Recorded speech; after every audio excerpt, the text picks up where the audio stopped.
you said 90 wins, and I said they'll be lucky to go 500. I mean, I hope you're right and I'm wrong, to tell you the truth. But to me, the best is yet to come.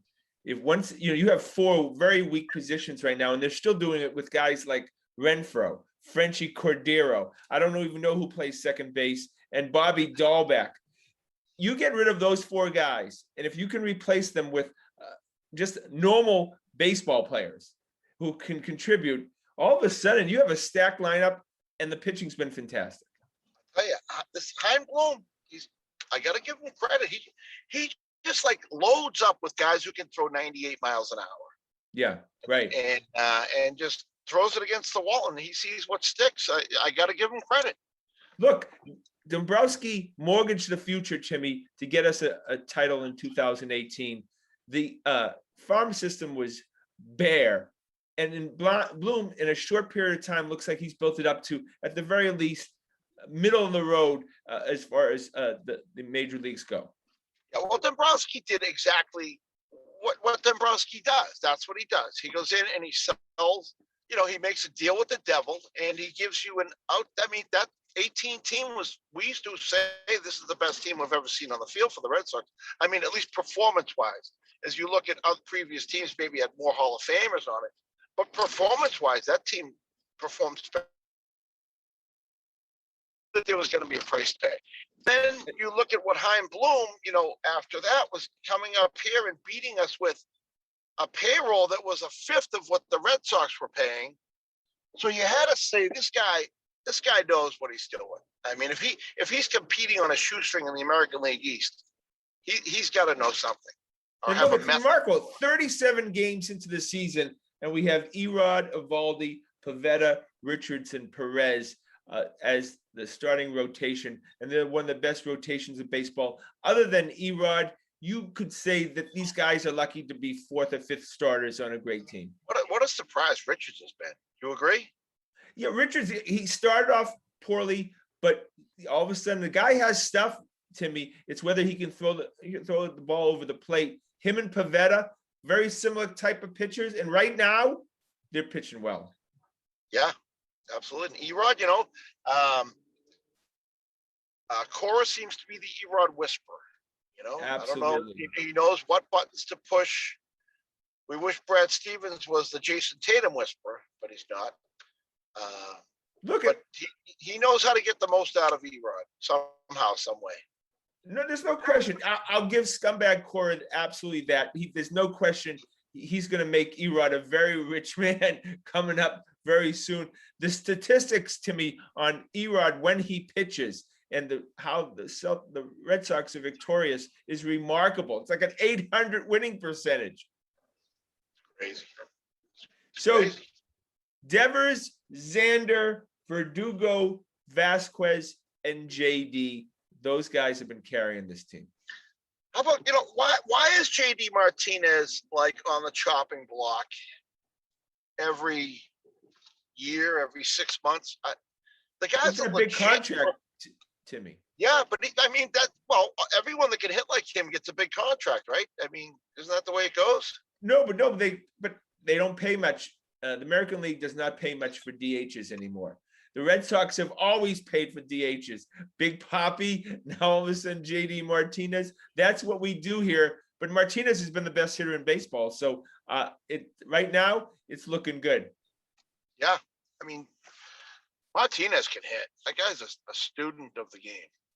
Absolutely. Yeah, last year, I mean, none of us watched, but he was terrible.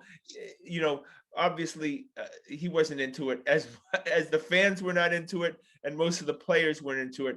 So there was a big question mark going into this season, Timmy. What JD Martinez were you going to get? And were you going to pay $20+ million for a stiff? And that's not the case.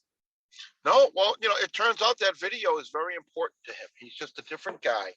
It's part of his preparation, I guess. And it's obviously it's very important to him because he's tearing the cover off the ball right now. So I hate when top prospects are buried in the minor leagues, and then all of a sudden, like Jared Duran hits 2 home runs in opening day for the Woo Sox in Worcester. Why couldn't he be up here hitting 2 home runs? It's baseball. It's a game. Do you think these guys, like a guy like Duran, does he really need to be in Worcester right now? So baseball, you see guys come into the NBA at the age of 19, and some of them do very good. And hockey, occasionally you see that. Baseball, for some reason, I mean, it's not unusual for a guy to see his first Major League Baseball game when he's 24, 25. Yeah. It's almost, these guys almost need like more seasoning for some reason than the other sports do. I don't know why, but But you there's some see it all players the to time. me that just play better with the brighter lights. It True. just it agrees with them. How old was Pedroia when he came up? Oh, he's Was probably he? pretty. I'm going to say he was around 20, 23, 24. Yeah. Yeah. Who can you remember that came in? Devers was relatively young, right? Devers very young. Xander, very young. Remember, Xander was on the 2013 team. But they only put him in sporadically when he came in. Well, no, he right? came in at the end, and then he played during the playoffs. And that was it. Did he continue playing? Yeah, during the playoffs. Yeah, absolutely. That was it. He's been the full-time shortstop since then. Since full-time shortstop. Absolutely. 8 years he's been there. And so, yeah, he was up there when he was 20. Bobby Dahlback, who he's a rookie, and everybody thinks he's so young. To me, he's 26. That's what I mean. Like, he's just getting a taste of the majors at 26, right? Yeah. He's 3 years older than Tatum. Like, if you don't make it to the NHL by the time you're 24, you're done. Like, go start selling insurance. It's not unusual. Like, it's like these guys like have to be marinated their season. I mean, most of them, Scotty, most of them. I know, and more and more players to me are being drafted from high school. So we're talking about 6 years in the minor leagues. It's incredible. It's 6 years in the minors. Yep. Remember, that's why a lot of and then some of them, Scotty, go on to have very productive major league careers after 5 years, 6 years in the minors. Yeah. But that's why, Timmy, a lot of these athletes are going to football and basketball because they don't want to be a guy who's toiling in the minor leagues for 6 years and nobody's watching. Yeah. Even though there's a lot of money in baseball, I mean, you can be a scrub in baseball and make a lot more than you can in the NFL. And have longer careers too, obviously, and not come out with. Yeah, you're able to walk when you're 30 years old. Yeah, that's right. That's exactly right. All right. So are you, as the season goes on, there's really no great team this year in Major League Baseball. Would you be willing to mortgage the future, meaning Chaim Bloom, some of the capital he's picked up in the last year, would you be willing to trade it for some players before the deadline to see if we can go for it and win this year, if you can believe it? That's a tough question. I mean, you want to build something that's going to last. Right. And that's why he's here. That's why Chaim Bloom is there. Yeah. You want to build something that lasts. You're almost going back to the, the previous regime who did mortgage the future and put it all on the line. I'd rather see him, will they do it? I don't know, but I'd rather see them build something that lasts. Right. Me too. Yeah. I would say 5 to 6 years. Yeah. I just don't think that, look, they're a good team and I do think they can win 90 games, but I just don't think that this team is built to go through a long playoff season and come out ahead. It's not an Uber team. No, it's not yet anyways, but it looks like they're building something pretty good here. Yeah. I'd like to see like those 4 positions you said, get those positions more solidified, and don't give away maybe a couple of guys that are coming up who might be superstars in the future. Yeah, you don't want to do that. A star second baseman maybe and a couple of other positions and then watch those guys have fantastic 15-year careers in another city. Yeah, you don't no, because I think they're more likely to win a title next year. Yep. It just feels like it. And then have some staying power. But you know how it goes. Once you win it, they just come in and pilfer everybody off your team. And yeah, right. Absolutely. All right, go to the Boston Celtics. Seventh position looks like it is. I have to be honest with you, and nobody loves sports more than I do. I can't watch them anymore. After last night, I watched 5 minutes. They're not entertaining. I don't know if it's just the Celtics or the NBA in general. I think people are getting tired of this act. The 3-pointers it's gotten ridiculous. It has. It's like, I always go back to like when you're playing your buddy in one-on-one and you get kind of gassed, you just start heaving up the long shots. You stop taking it inside.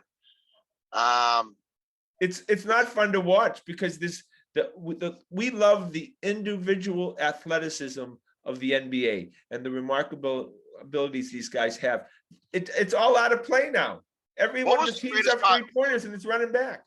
The greatest part about watching Magic Johnson and Larry Bird was their passing game. Yeah. I shake my head at tremendous passing and plays, I mean, Steph Curry's 1 in a million. I shake my head at his 3-pointers from, 80 feet away. I mean, he's an exception to the 3-point thing, because I think Steph Curry, people say, oh, well, what about Steph Curry? Well, he's an exception. He's an exciting guy because of the way he's the greatest shooter in history. So Yeah.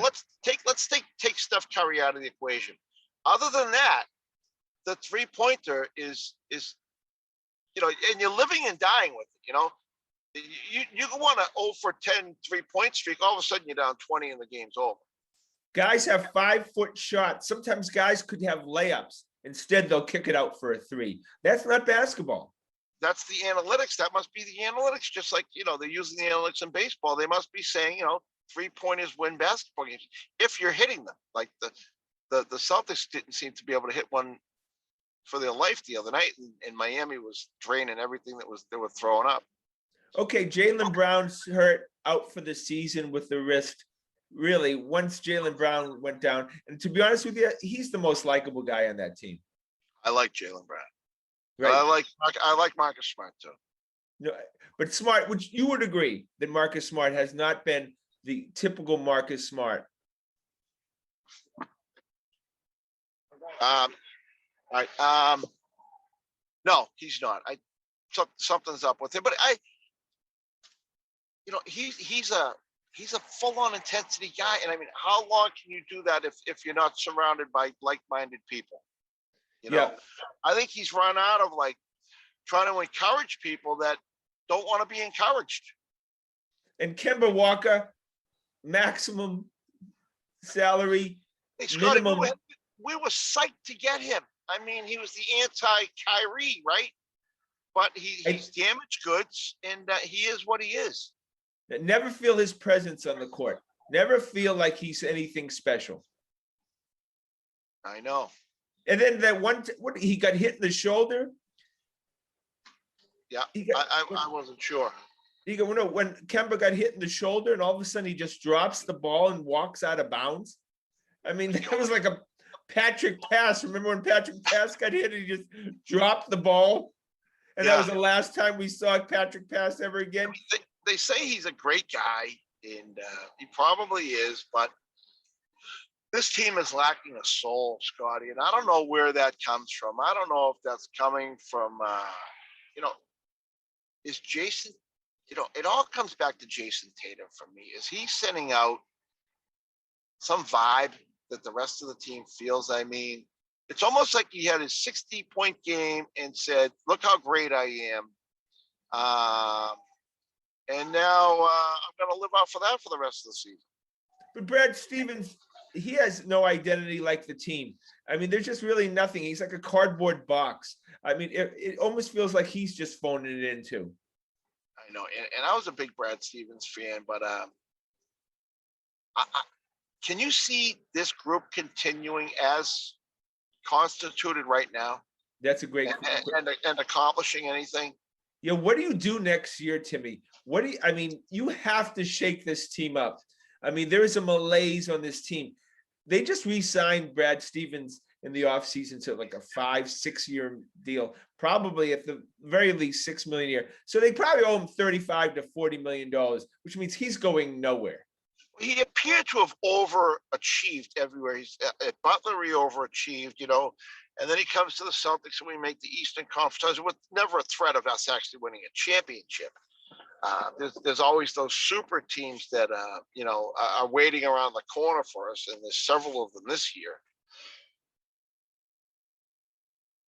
It's like the NBA in general, though, Scotty. I'm just kind of tired of it at this point. Well, also the whole superstars going to the team of their choice. I mean, it's a free society. You can go where you want, but I don't know if the fans are buying into that formula. well, I would argue, look, Phoenix Suns have a chance to, go to the finals. Lakers seem to be, an older team now with LeBron. Denver, if they hadn't had the injury to Murray, would definitely have competed to get into the finals. I understand on the Brooklyn Nets side, but in the Western Conference, it's pretty open. It's pretty competitive. Yeah, I'm losing interest these days. Well, of course, you're losing interest because the Celtics suck, and of course, people are saying the Celtics are unlikable. Yeah, because we don't like teams that lose. So yeah, and I'm a homer guy. You know what I mean? Like if my team's not in it, I don't really care. So well, that's always. I'm kind of judging the NBA by what I'm seeing with the Boston Celtics right now. And of course. I don't like it. Yeah, well, we're Bostonians. We're infamous for having absolutely no interest if our teams aren't in it. All right, go to the Patriots. It's all about Mac Jones 24/7. I'm calling him Mac Daddy. He's our Mac Daddy. It's kind of fun to think that maybe this guy could be our franchise quarterback for the next 10, 15 years. I've watched a lot of his highlights at Alabama. He looks like a very accurate thrower. I mean, I don't want to. We cannot make comparisons to Tom Brady. He's going to be his own man. Yeah. All I know is I have hope. I have hope. If we hadn't done anything in the quarterback department with all of these free agents that we have signed, the quarterback is the key to the kingdom in the NFL. And if you don't have a guy back there that's giving you some kind of hope, it's hard to get excited. But so I got excited about Mac Jones. It's hard to say he hasn't played a single snap in the NFL. And he had a tremendous Alabama team around him. So did he make those Alabama receivers great, or would they have been great without him? I mean, what? It doesn't even matter. Is it the chicken or the egg? But Timmy, I hear that all the time. He delivered the passes to him. He delivered the passes. He set every kind of freaking record that was available to be broken. And he's going to have hopefully top wide receivers in the NFL, and it's the guys who get the passes to him. Yeah, people are saying, anyone could have done that with those receivers. Well, that guy still had to deliver the ball in a very good SEC conference against very good defenses. So you can only do what you're asked to do. I'm certainly not anti-Mac Jones. I'll tell you that. They had the Senior Bowl. They did special, showcases where he showcased his talent in front of Belichick, in front of McDaniels. They saw what he could do, and they picked him. And this thing about these other more mobile quarterbacks. What quarterback just won the Super Bowl? A 43-year-old immobile quarterback beat a super mobile quarterback, right? Yep.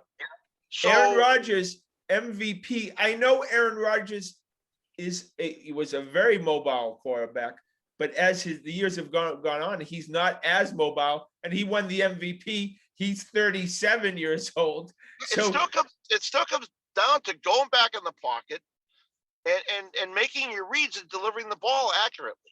Absolutely. And Mac Jones could be the future, or he could not be. And you could say that about Trevor Lawrence. You could say that about a Zach Wilson, a Justin Fields. I mean, a Trey Lance. It's a crapshoot. Trevor Lawrence is more mobile, but Trevor Lawrence is like Mac Jones on steroids. I mean, Andy can move. But one thing also, these quarterbacks that like to run around a lot, they have in a lot of cases, they have a very limited lifespan until they're on the IR. Yeah, because they're less likely to stick in the pocket and wait for plays to develop. That's Lamar Jackson. And he's won absolutely nothing because in the playoffs, it's a different ballgame. Well, you're usually running into the best defense by the time it gets Yeah, to the end, and yeah. and they've figured something out. You know what I mean? And then in Super Bowls, you got 2 weeks to defend, figure out how to defend these guys. And Patrick Mahomes is one play away. Jimmy G hitting Sanders on a pass for having 0 Super Bowls. And then we wouldn't even be talking about a mobile quarterback, would we? I know it's and they just get injured more too. I mean, Mahomes has dodged the bullet. He's not a big time runner, but you know, we saw with RG3, a lot of these guys, they get banged up quick. They're more susceptible to getting, hit when they're out there running with the ball. And I'm going to guess in the next 5 years, Mahomes ends up getting an injury that costs him the year because, he does take shots. And like you said, those guys don't last if they take these heavy shots because the linemen, that's their job. Injure the quarterback, right? And it's been that way when we were playing high school 40 years ago. That's what you did. Get to the quarterback and see what you can do. All right. Statistic came out a few days ago. The Patriots have the slowest wide receivers in times in NFL. Still right What now? is it about Bill Belichick that he has no idea how to draft or sign wide Presently, presently with the new guys we got? Yes, with the new guys, when you take in their combines and however they run, they are the slowest group in the NFL. Wow. You'd think that they would see what Tyreek Hill can do, and they might say, I want some of that, Wouldn't you think that they would hire someone at this point? Belichick's been around 20 plus years, that you would hire an evaluator just to evaluate wide receivers for the draft. That's his job. Belichick should almost see, hey, this is the chink in my arm, and receivers are my Achilles heel. Yeah. Let me find someone they're an expert at that, and I'll hand that one aspect of the job off to, because he's, other than Randy Moss, which was a freaking lucky deal we got there. Well, Edelman, but he's not your prototypical. And Yeah, he was a 7th-round pick, and he was a quarterback, Timmy. Yeah, and we've had some luck. We had Gronk for as long as we had him, so that covered a lot of sins. You know what I mean? A lot of warts that we had. We drafted Aaron Hernandez when he obviously had a lot of baggage, and he was killing people. But that kind of just handed us to because he was a top talent, but a knucklehead. Other than Randy Moss, it's been a no-name receiving core since Brady got there, right? Yeah, Deion Branch played very well for them for a while, and he was a 2nd-round pick out of Louisville and won an MVP. But yeah, I would agree with you. But Deion Branch wasn't a superstar. He wasn't a number 1 wide receiver.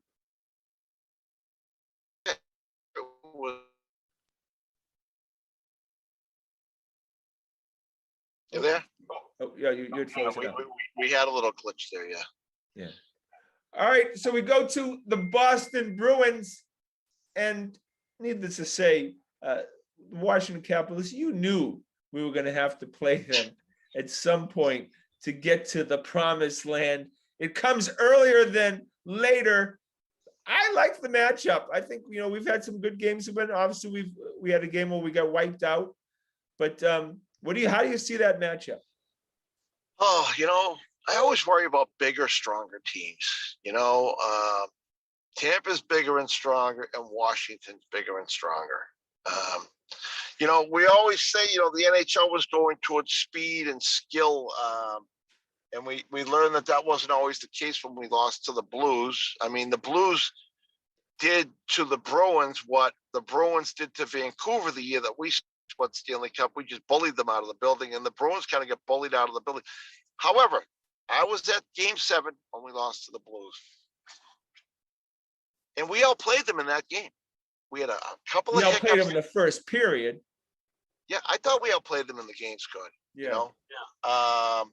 We thoroughly outplayed them in the first period. It looked like men against boys out there. Yeah. And then Marchand had that little hiccup with the line change, and there was a goal scored. And hockey's a funny sport, the goalie can win a game single-handedly, or he can lose a game single-handedly. He can win a series. So what is it? Did the acquisitions of Taylor Hall and Riley God. Did that put them over the top? Is this now a team that can No, beat the no, Capitals? Washington, see, the Capitals had that second line already, Scotty. You know what I mean? Right. They had what we were missing. They had an equivalent of what we have at the second line. Yeah. Does it make us more capable team? Absolutely. I mean, Krejci looks like he's been reborn. I don't know if it's Yeah. because of the contract year or because Taylor Hall is here, but what a dramatic change we've seen from his production. Yeah. And that goal Taylor Hall had the other night was just magnificent in overtime. We So have what's I need a prediction, Timmy. I hate to say it, but I think Washington's still the better team. Yeah. So in what, 6? 6, yeah. Bruins win in 7. Bruins will win the Stanley Cup.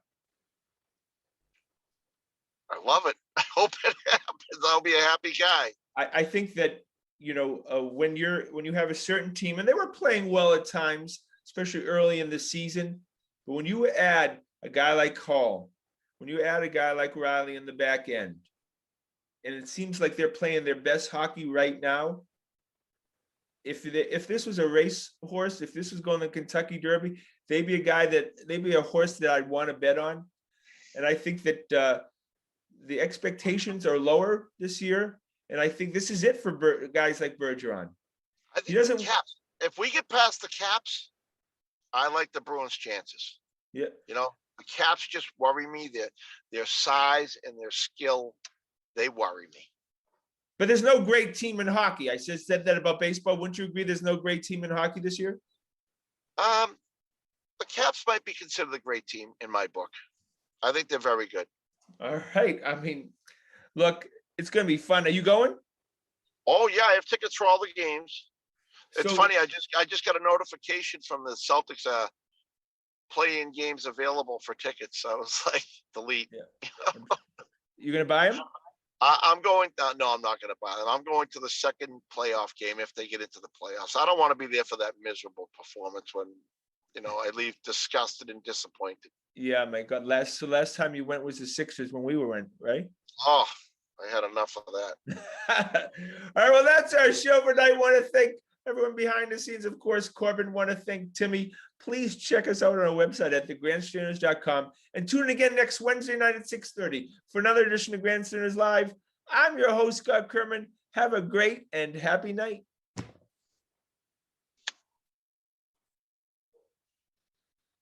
That was fun, Timmy boy. Yeah, were you going to do it solo? If I had to.